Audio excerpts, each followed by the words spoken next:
میرے محترم بزرگوں اور دوستوں، آج میں آپ کی خدمت میں صدقہ کے متعلق چند باتیں عرض کروں گا کہ صدقہ انسان کو بہت ساری مصیبتوں سے، پریشانیوں سے بچاتا ہے، اور انسان جو بھی صدقہ کرے اخلاص کے ساتھ، اللہ پاک اس صدقے کو کبھی ضائع نہیں ہونے دیتے۔ اس لیے انسان کو گاہے بگاہے صدقہ کرنا چاہیے۔ آپ کی خدمت میں ایک عجیب و غریب واقعہ جو صدقہ کے متعلق ہے کہ جو اللہ کے راستے میں خرچ کرتا ہے، اللہ پاک اسے ضائع نہیں ہونے دیتے۔ اسی کے متعلق ایک واقعہ آپ کی خدمت میں رکھتا ہوں۔ حضرت ابو ہریرہ رضی اللہ تعالیٰ عنہ سے روایت ہے کہ رسول اللہ صلی اللہ علیہ وسلم نے ارشاد فرمایا، ایک آدمی نے دل میں کہا کہ میں آج رات ضرور مالی صدقہ کروں گا۔ چنانچہ اس نے صدقہ دیا تو کسی چور کے ہاتھ میں صدقہ کا مال تھما دیا۔ صبح کو لوگ باتیں کرنے لگے کہ ایک چور کو صدقہ دیا گیا ہے۔ پھر اس آدمی نے کہا، اے اللہ، تمام تعریفوں کا تو ہی مستحق ہے، میں ضرور صدقہ دوں گا۔ چنانچہ اس نے پھر اپنے مال سے صدقہ کیا اور کسی زانیہ عورت کے ہاتھ میں تھما دیا۔ صبح کو پھر لوگ باتیں کرنے لگے کہ آج رات ایک زانیہ عورت کو صدقہ دے دیا گیا۔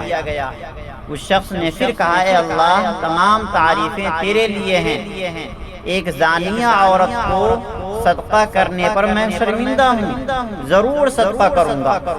چنانچہ اس نے پھر صدقہ دیا اور کسی مالدار کے ہاتھ میں وہ مال رکھ دیا۔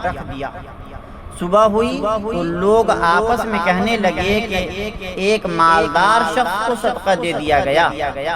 اس آدمی نے کہا، اے اللہ، تمام تعریفیں تیرے لیے ہیں، ایک چور اور ایک چور کو، ایک زانیہ عورت کو اور ایک مالدار کو صدقہ کرنے پر میں شرمندہ ہوں۔ پھر کوئی اس کے خواب میں آیا اور کہا، اس سے کہا گیا کہ تو نے جو چور کو صدقہ کا مال دے دیا تو ممکن ہے کہ وہ چوری سے باز آ جائے، اور تو نے جو زانیہ عورت کو صدقہ دیا وہ ممکن ہے کہ اپنی بدکاری سے باز آ جائے، اور تو نے مالدار کو بھی صدقہ دیا، ممکن ہے کہ عبرت حاصل کرے اور اللہ کے دیے ہوئے مال سے خرچ کرے۔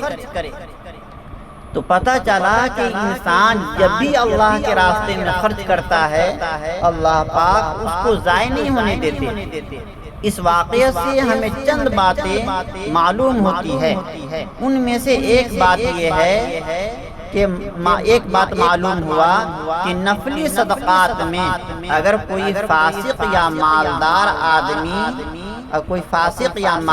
آدمی صدقہ لے تو صدقہ کرنے کا ثواب سے محروم نہیں ہوگا، صدقہ کرنے والا اس ثواب سے محروم نہیں ہوگا۔ دوسری بات معلوم ہوا کہ صدقہ پوشیدہ طریقے سے کرنا افضل ہے، جو کسی کو معلوم نہ ہو، یعنی چھپا کر صدقہ کرنا۔ اس سے تیسری بات معلوم ہوا کہ اخلاص کی فضیلت معلوم ہوئی کہ آپ کے عمل میں جتنا اخلاص ہوگا، آپ کے صدقے میں جتنا اخلاص ہوگا، اللہ پاک اس پر اتنا ہی انعام دیتے ہیں اور اس کا ثواب اتنا ہی مزید بڑھ جاتا ہے۔ چوتھی بات معلوم ہوا کہ اگر غیر مستحق آدمی کو صدقہ کا مال مل جائے تو دوبارہ صدقہ کرنا مستحب ہے۔ یعنی کوئی شخص مالدار کو صدقہ دے دیا اور بعد میں پتہ چلا کہ ہم نے مالدار کو صدقہ دے دیا ہے، تو مستحب تو یہی ہے کہ دوبارہ صدقہ کرے، اگر نہیں کرتا ہے تو کوئی حرج نہیں ہے، مستحب عمل ہے۔ پانچویں بات اس سے معلوم ہوا کہ حکم ظاہر حالت پر لگتا ہے، حکم ظاہر حال پر لگتا ہے، یعنی جو نظر آئے اسی پر حکم نافذ ہوتا ہے۔